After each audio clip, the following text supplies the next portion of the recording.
Hey everybody, it's Jerry here. Today we're going to take a look at some of the fun fish you can catch on the surf, inlet, jetty, and backwaters around your local area. Basically anywhere on Long Island. These fish are fun, easy to catch, and great to eat. Just learn how to cook them. We're going to be taking a look at skates, pointy and round nose, dogfish, going to be smooth and pointy dogfish. Sea robins, of course, and always going to be getting some stargazers in the mix with kingfish and sundials.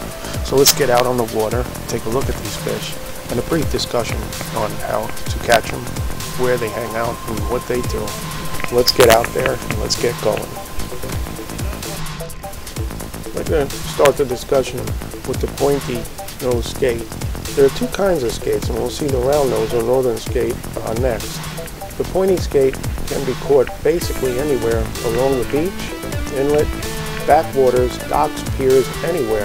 They could be caught with all kinds of bait, but preferably clam, cutfish bait such as bunker or herring will do the trick. You can rig for them just about any way. I like to work with a fish finder rig, and circle hook I find accommodates their extended mouth rather well and easy to release. They are quite delicious to eat, and there's many ways to cook them. So check online for recipes for skate. I have eaten them before, and it's a firm white pallid piece of meat that's ladled between a flat bone in the middle, and they're quite delicious. Next we'll take a look at the round nose skate, and tactics for catching them is much the same as the pointy nose skate. They're generally abundant in the area in early spring and sometimes late fall. But you can catch them year-round. The round northern skate tend to run a bit bigger than the pointy nose skate. And one thing about the skates is they will give a fairly fair of a fight, but they are flat fish and they will hug the bottom. So tracing them up sometimes can be rather difficult. And the round northern skate can be caught pretty much so in the same areas you find the pointy skate. And sometimes you'll catch a mix of both species together. They are fun to catch, they are delicious to eat, and they are plenty abundant throughout the year. So take advantage of the skates if you're out fishing, and don't be afraid to try one or two at the dinner table. You may find that you may like them. Next, let's take a look at the next fun fish. Well, some people call them trash fish, I call them fun fish. They kind of fill in those gaps of your year, and they're a great way to start the year and have fun fishing. What we're going to be talking about now are the sand sharks, dogfish, or whatever hounds some people may call them. They're actually, you'll catch two varieties in the area, but I'm sure that there are more. But you commonly see the spiny and the smooth sand shark. I've seen more smooth sharks come up than spiny. But first we'll take a look at the smooth shark. They're very similar in appearance, and the smooth shark is smooth. It has no spine on it. I'll show you what to look for with the spiny dogfish next. Both of these sharks can be caught in basically the same way. Again, if you're looking to catch these guys, I find a circle hook, preferably size 7/0 and up. But you can use smaller, you can use bait hooks. But I find a circle hook about a size 7, 8/0, even 9/0 will work. And I've caught them on 14/0 hooks, even tiny little ones if you've seen any of my other videos. But they are very good to eat, and you will find them just about everywhere. You'll find them along the beach, along piers, in the inlet, off the jetty, and they can be caught with the same bait you will use to catch your skates with. And they tend to be mixed in as well. I also find I start catching these hounds or smooth sharks generally in the evening, although you catch many of them in the day.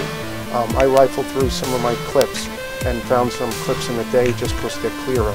But you will find some bigger sand sharks at night. The second clip here is of the spiny one. Now what you want to be careful with the spiny dogfish, it has two spines, one above its dorsal and one above its rear dorsal. And you really should be careful because you could take a nice whip and these things will puncture. Now there's a picture of it in the end and you can zero in and see that spine.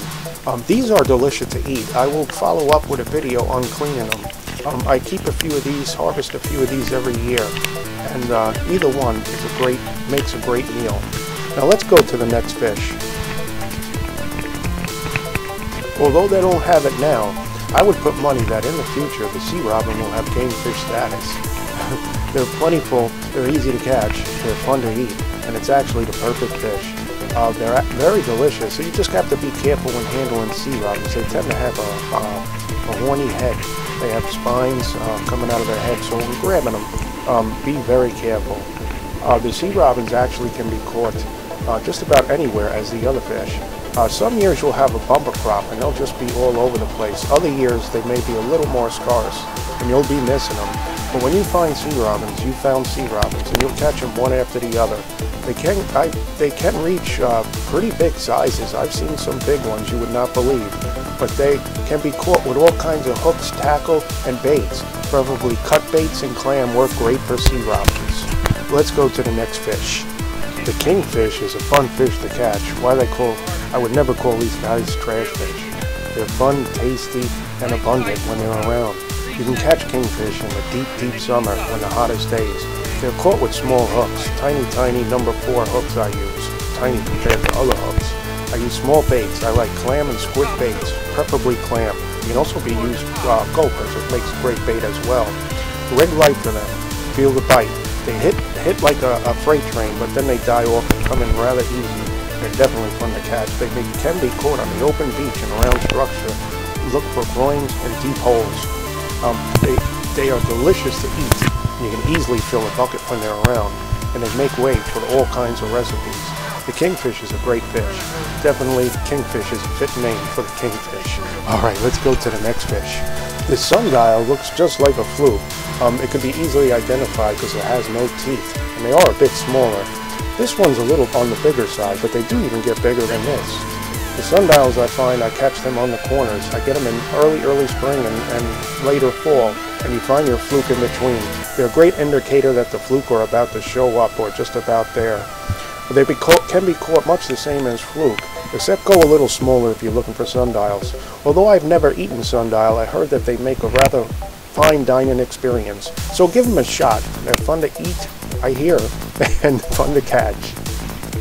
Next, we're going to look at the oddest or ugliest fish, the stargazer. One thing about the stargazer is it will shock you, and I have tested this, and I have been shocked. Another thing to remember about the stargazer, if you think you have one on, bring them in quick. They go for the bottom and they try to burrow in the sand or rock, and you will lose them. Also, as far as catching stargazers, I've never really targeted them, but found them to be a bycatch while fishing for fluke. So you look for stargazers, rig just as you would, and fish just as you were fishing for fluke, and you may pick a few up. Some years they're around more than others. This clip is actually from a previous year. I have heard that stargazers do make fine, elegant dining and are exquisite in cuisine. But this is an odd-looking, funny-looking, hard-fighting fish. So go out there, catch a few, and let me know how it goes. And I almost forgot the funnest fish of them all, the winter heron, or the Atlantic heron. They're quite abundant some years, and some years they may not be. They're the funnest fish to catch, I think. They can be caught with sabiki rigs, with different sizes. I like to use a size 8 mostly. Heron provide wintertime fun when there's nothing else around. You can find mackerel mixed in with the heron. I found that there are 2 runs of herons, an early winter and then an early spring run. Sometimes these schools vary in size and magnitude, so your seasons will vary. You can easily fill a bucket. And one thing about heron, if you're looking for them, look for telltale signs such as scales on the pier, floor, or anywhere. Generally you'll find a crowd about when heron are around, such as you see in this video. One thing also about heron is they make fine dining. They can be cooked many different ways. One of my favorite ways is heron marinara, but they can be broiled, baked, fried, and of course pickled. If you see my videos, there's plenty of pickled herons. Check out my pickled heron recipe.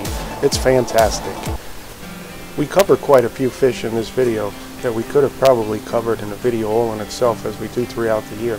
But it'd be fun just to squeeze them all into one. Again, we've seen skates, both pointy and round, dogfish, smooth and spiny, the sea robins, stargazers, kingfish, sundials, and of course the herons. Remember, treat these fish with the same respect you give to any other game fish. They're a huge part of our ecosystem and they all serve their purpose. They're fun fish. It's a great way to bend a rod, get out there and spend the day with nothing else going on, especially in the heat of summer or the cold of winter. There's a lot to touch on again, but just enjoy these guys and, you know, get out there and fish your way. Thanks again for watching. Please like, dislike, subscribe to the channel, and we'll see you next time. Thanks again for watching. And how could I forget? I almost forgot these guys, the stingrays. They're generally caught deep summer. They get really big, so be careful. They got a big whipper on the back of their tail. But I squeezed this in as the bonus footage. I almost forgot. I'm sorry about that, but I got it in there. Thanks again for watching, and look out for these stingrays. They can get a pretty enormous size. Well over 100 pounds I've seen them, well over. Thanks again for watching.